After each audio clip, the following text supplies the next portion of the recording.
Prudential regulation for bank investment. इसमें basically क्या है, बैंक्स अपनी ऑप्शन के थ्रू फाइनेंशियल सर्विसेज कंपनीज या कंपनी जो नॉन फाइनेंशियल सर्विसेज के अंदर हैं उनके अंदर क्या कर सकते हैं, इक्विटी इन्वेस्टमेंट कर सकते हैं। बट उसके लिए उनके ऊपर क्या लगा दी गई है, कुछ लिमिट्स लगा दी गई है। लिमिट्स कहां कहां लगाई गई हैं, एक तो section 19 sub section 2 of the banking act and second RBI क्या करता है, टाइम टू टाइम पे प्रूडेंशियल लिमिट्स डिफाइन कर सकता है। सो investment by a bank in a subsidiary or in a financial services company not being a subsidiary or a non-financial company shall be subject to the following conditions। तो basically bank क्या कर सकता है, अपनी एक सब्सिडरी में investment कर सकता है, एक फाइनेंशियल सर्विस कंपनी जो कि सब्सिडरी नहीं है उसमें इन्वेस्टमेंट कर सकता है, या एक नॉन फाइनेंशियल सर्विसेज कंपनी के अंदर इन्वेस्टमेंट कर सकता है। बट उसके ऊपर क्या है, कुछ लिमिट लगा दी गई हैं।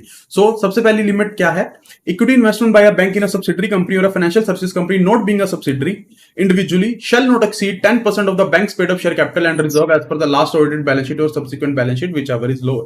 So basically अगर एक बैंक अपनी सब्सिडरी कंपनी के अंदर या एक ऐसी फाइनेंशियल सर्विसेज कंपनी के अंदर इन्वेस्टमेंट करना चाहता है जो कि एक सब्सिडरी नहीं है, उसके अंदर इन्वेस्टमेंट कर सकता है। बट मैक्सिमम कितनी इन्वेस्टमेंट कर सकता है, बैंक अपनी पेड अप शेयर कैपिटल या रिजर्व के मैक्सिमम 10% जितनी ही इन्वेस्टमेंट कर सकता है। इस डेफिनेशन इस लिमिट के अंदर फाइनेंशियल सर्विसेज कंपनी की डेफिनेशन क्या है, ऐसी कंपनी जो क्या है बिजनेस ऑफ फाइनेंशियल सर्विसेज की एक्टिविटीज के अंदर एंगेज है उसको क्या कहा जाएगा, फाइनेंशियल सर्विसेज कंपनी कहा जाएगा। उसके बाद सब्सिडरी की डेफिनेशन क्या है, वो सब्सिडरी की डेफिनेशन सेम है जो कि क्या है as per the accounting standard of ICI दी गई है। जनरली आप अगर सब्सिडरी का मीनिंग देखोगे तो सपोज अगर कंपनी ए है वो कंपनी बी में एटलीस्ट क्या है 50% शेयर्स एक्वायर कर लेती है।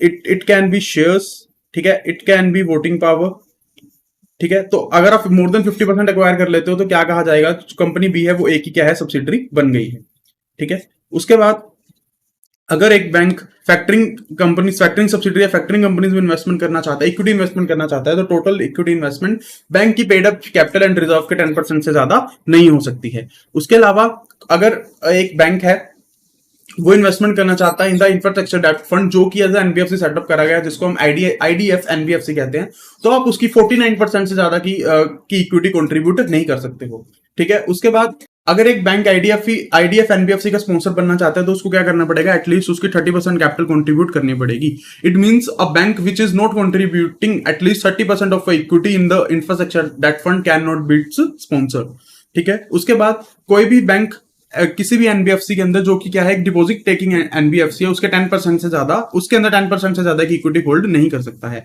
बट जो ये कंडीशन है वो हाउसिंग फाइनेंस कंपनीज के ऊपर अप्लाई नहीं होती है। इट मींस कि अगर एक एनबीएफसी है वो एक हाउसिंग फाइनेंस कंपनी है, उसके अंदर बैंक क्या कर सकते हैं, 10% से ज्यादा की इक्विटी होल्ड कर सकता है। उसके अलावा bank unit of venture capital fund या अल्टरनेटिव इन्वेस्टमेंट फंड के अंदर भी 10% से ज्यादा की पेड अप कैपिटल को होल्ड नहीं कर सकता है, ठीक है। उसके बाद बैंक्स ऐसी कंपनीज जो कि सब्सिडरी नहीं है एंड नॉन फाइनेंशियल सर्विसेज के अंदर पार्ट ले रही हैं, तो उसकी पेड अप कैपिटल का आप 10% से ज्यादा क्या नहीं कर सकते, होल्ड नहीं कर सकते। इसके अंदर आप क्या करोगे, आप दो लिमिट्स कंपेयर करोगे। ऐसी कंपनी जो कि एक तो सब्सिडरी नहीं है एंड आप क्या है नॉन फाइनेंशियल सर्विसेज के अंदर एंगेज है, उसकी पेड अप कैपिटल का 10% एंड अब बैंक की खुद की paid up capital and reserve का 10%, जो भी लोअर लिमिट आएगी आप उससे ज्यादा क्या नहीं कर सकते, इन्वेस्टमेंट नहीं कर सकते हैं, ठीक है। सो ये क्या थी, कुछ प्रूडेंशियल लिमिट डिफाइन करी गई थी। उसके बाद कुछ रिलैक्सेशन प्रोवाइड करी गई है। बेसिकली कुछ हम इन्वेस्टमेंट देखेंगे। ये कौन सी इन्वेस्टमेंट है, ये ऐसी इन्वेस्टमेंट है जिसके अंदर बैंक्स क्या कर सकता है, 10% से ज्यादा इन्वेस्टमेंट कर सकता है, बट 30% से उसको क्या करनी पड़ेगी, अपनी इन्वेस्टमेंट कम रखनी पड़ेगी। सो बेसिकली जो हमने ऊपर वाली इन्वेस्टमेंट देखी थी वो जनरल इन्वेस्टमेंट क्या थी कि बैंक्स अपनी पेड अप शेयर कैपिटल या प्लस रिजर्व्स का मैक्सिमम कितना इन्वेस्ट कर सकता है, 10% इन्वेस्ट कर सकता है। बट जो ये लिमिट है इसके अंदर जो नेक्स्ट वाली लिमिट्स हैं वो है कि बैंक्स क्या कर सकता है, अपनी paid up share capital and reserve का मैक्सिमम कितना इन्वेस्ट कर सकता है, 30% इन्वेस्ट कर सकता है, ठीक है। तो वो इन्वेस्टमेंट्स कौन कौन सी हैं, सबसे पहले अगर तो जो इन्वेस्टिंग कंपनी है, the investing companies engage in the non financial activities permitted for banks in terms of section 6(1) of the banking regulation act 1949। Basically अगर कोई ऐसी एक्टिविटी है जो बैंक्स को करने के लिए परमिशन दी गई है एंड वो एक नॉन फाइनेंशियल एक्टिविटीज है, तो अगर वो कंपनी उस एक्टिविटी को परफॉर्म कर रही है तो बैंक क्या कर सकता है, 30% तक की इन्वेस्टमेंट कर सकता है, ठीक है। उसके बाद अगर सपोज बैंक को जो इन्वेस्टमेंट है वो रिसीव हुई है एज पर सीडीआर और एसडीआर। सीडीआर और एसडीआर क्या होता है, कॉर्पोरेट डेट रिस्ट्रक्चरिंग और स्ट्रेटेजिक डेट रिस्ट्रक्चरिंग। मतलब सपोज बैंक ने किसी को लोन दे रखा था एंड वो जो पर्सन था वो बैंकरप्ट हो जाता है, वो लोन पे नहीं करता, तो क्या करते हैं, लिक्विडेटिंग कंपनीज होती हैं, लिक्विडेटर्स होते हैं, वो क्या करते हैं, पूरी कंपनी को क्या करते हैं, लिक्विडेट करके उनको या लिक्विडेट कर देते हैं, रिस्ट्रक्चर कर देते हैं।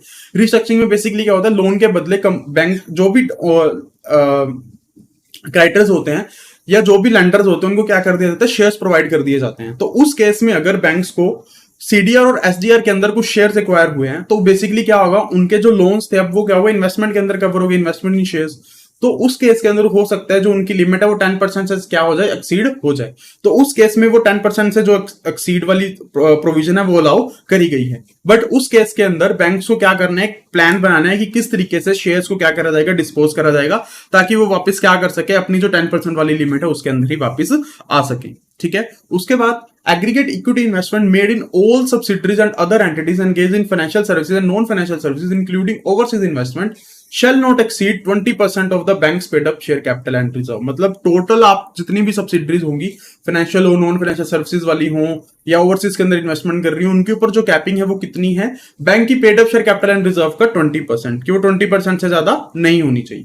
बट जब आप ये 20% वाली लिमिट कैलकुलेट कर रहे हो तो आपको क्या करना है, कुछ चीजें एक्सक्लूड कर देनी है। एक्सक्लूड क्या क्या करनी है, सबसे पहले ऐसी इन्वेस्टमेंट जो कि हेल्ड फॉर ट्रेडिंग कैटेगरी के अंदर रखी गई है एंड जिनको 90 डेज से ज्यादा के लिए क्या नहीं करा गया है, होल्ड नहीं करा गया, आप उन इन्वेस्टमेंट्स को क्या करोगे, इसके अंदर से एक्सक्लूड कर दोगे। उसके बाद investment in excess of 10% in non financial companies acquired through restructuring of debt. मतलब अगर आपको सीडीआर या एसडीआर के थ्रू कुछ इक्विटीज रिसीव हुई है तो जितनी अमाउंट 10% से ज्यादा की आप क्या कर दोगे, उसको एक्सक्लूड कर दोगे। उसके बाद आप क्या करोगे, अपनी 20% की लिमिट को डिसाइड करोगे। सो ये क्या थी, कुछ पोटेंशियल लिमिट्स लगाई गई थी on the investment of the bank. Next हमारे पास आता है आरबीआई अप्रूवल। आरबीआई अप्रूवल में बेसिकली क्या है, investment in a subsidiary and a financial company that is not a subsidiary accept in following conditions. मतलब आपको क्या करना पड़ेगा, ऐसे अगर आप किसी सब्सिडरी या फाइनेंशियल कंपनी जो कि सब्सिडरी नहीं है उसके अंदर इन्वेस्टमेंट कर रहे हो, आपको क्या लेनी पड़ेगी, आरबीआई से प्रायर अप्रूवल लेनी पड़ेगी फॉर एवरी इन्वेस्टमेंट।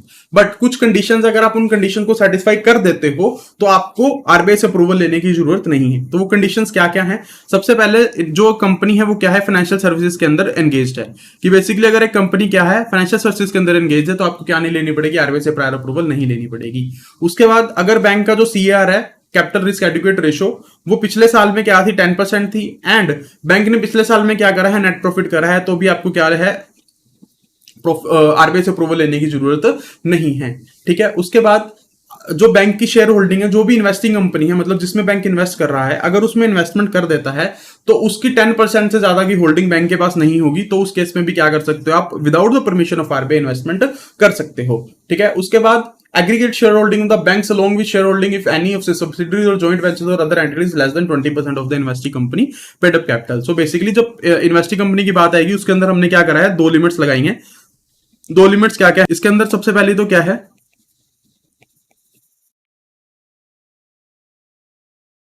जो भी आपकी इन्वेस्टिंग कंपनी होगी उसके अंदर दो लिमिट्स क्या है, एक तो बैंक की मैक्सिमम शेयर होल्डिंग कितनी होनी चाहिए, 10%, प्लस सेकंड लिमिट है बैंक एंड उसकी क्या है, अदर सब्सिडरीज प्लस उसके joint ventures.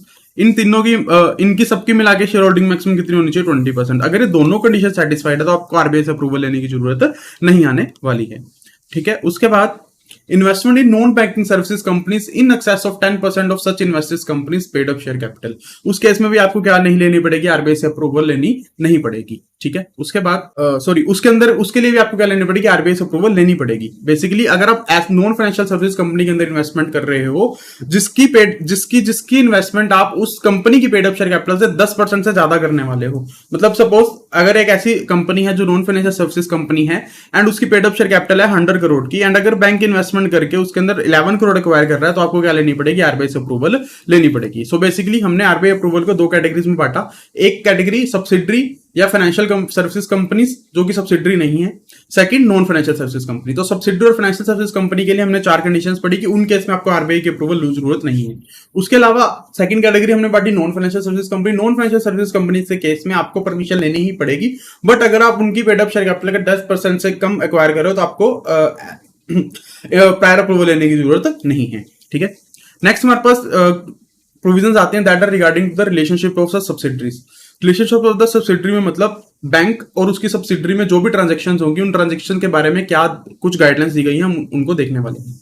So a parent sponsor bank shall maintain an arm's length relationship with the subsidiary sponsored by it and involve the following supervisory categories. Basically जो भी conditions, जो भी relationship है, जो भी transaction होगी वो क्या होनी चाहिए, आर्म्स लेंथ के ऊपर होनी चाहिए। आर्म्स लेंथ का बेसिक मीनिंग क्या होता है कि सपोज एक बैंक है, ठीक है, बैंक डील कर रहा है दो पर्सन के साथ, let it be A, let it and B. B suppose इसकी क्या है, सब्सिडरी है, ठीक है। तो आर्म्स लेंथ का मतलब क्या है कि जो ट्रीटमेंट वो ए को दे रहा है, मतलब उसके जिसके साथ उसका कोई रिलेशनशिप नहीं है, सेम ट्रीटमेंट क्या होना चाहिए, बी को मिलना चाहिए। There should not be any preferential treatment in any matter. तो उसको क्या कहा जाता है कि जो रिलेशनशिप है वो क्या है, आर्म्स लेंथ के ऊपर है। तो बैंक्स को ये गाइड किया गया कि आपका अपनी सब्सिडरी के साथ क्या होना चाहिए, आर्म लेंथ के ऊपर रिलेशनशिप होना चाहिए, ठीक है। उसके लिए उन्होंने क्या करना है, कुछ फॉलोइंग सुपरविजरी स्ट्रेटेजीज को क्या करना है, इन्वॉल्व करना है। उसमें सबसे पहले क्या आता है, जो भी बोर्ड ऑफ डायरेक्टर्स होंगे पेरेंट या स्पॉन्सर बैंक के, वो क्या करेंगे, सब्सिडरीज की वर्किंग को पीरियोडिकली बेसिस पे रिव्यू करेंगे। उसके बाद पेरेंट्स बैंक क्या करेंगे, इंस्पेक्शन ऑडिट कराएंगे of the subsidiary bank and periodic approvals, ताकि उनको वर्किंग को क्या करा जा सके, चेक करा जा सके, ठीक है। उसके बाद अगर जो सब एक बैंक है उसने अपनी सब्सिडरी बनाई, जो सब्सिडरी थी वो कोई नई सब्सिडरी शुरू नहीं करेगी या कोई नया लाइन ऑफ बिजनेस शुरू नहीं करेगी without the approval of the RBI. मतलब आप अपने रेगुलेटर की परमिशन के बिना ना एक नई सब्सिडरी बना सकते हो, ना न्यू लाइन ऑफ बिजनेस शुरू कर सकते हो, ठीक है। उसके बाद जो सब्सिडरी होगी वो क्या नहीं कर सकती, पोर्टफोलियो इन्वेस्टमेंट नहीं कर सकती by acquiring controlling interest without the approval of the RBI. कि अगर आपको इन्वेस्टमेंट करनी है जिसके अंदर आप क्या कर रहे हो, कंट्रोलिंग इंटरेस्ट को एक्वायर करना चाहते हो, तो उसके लिए भी आपको क्या करनी पड़ेगी, आरबीआई से अप्रूवल लेनी पड़ेगी। जो ये कंडीशन है वो वेंचर कैपिटल फंड या अल्टरनेटिव इन्वेस्टमेंट पोर्टफोलियो के ऊपर अप्लाई नहीं होगी, जो कि क्या कराएगा, सब्सिडरी के द्वारा ही सेटअप करा गया हो, ठीक है। क्योंकि बेसिकली जो वेंचर कैपिटल फंड्स हो उनका काम ही क्या होता है, इन्वेस्टमेंट करके कंट्रोलिंग इंटरेस्ट एक्वायर करना। सो अगर एक वेंचर कैपिटल फंड एक सब्सिडरी ने सेटअप करा, उसके लिए भी आपको अप्रूवल लेनी पड़े, तो बेसिकली वो वेंचर कैपिटल फंड अपना वर्क ही नहीं कर पाएगा।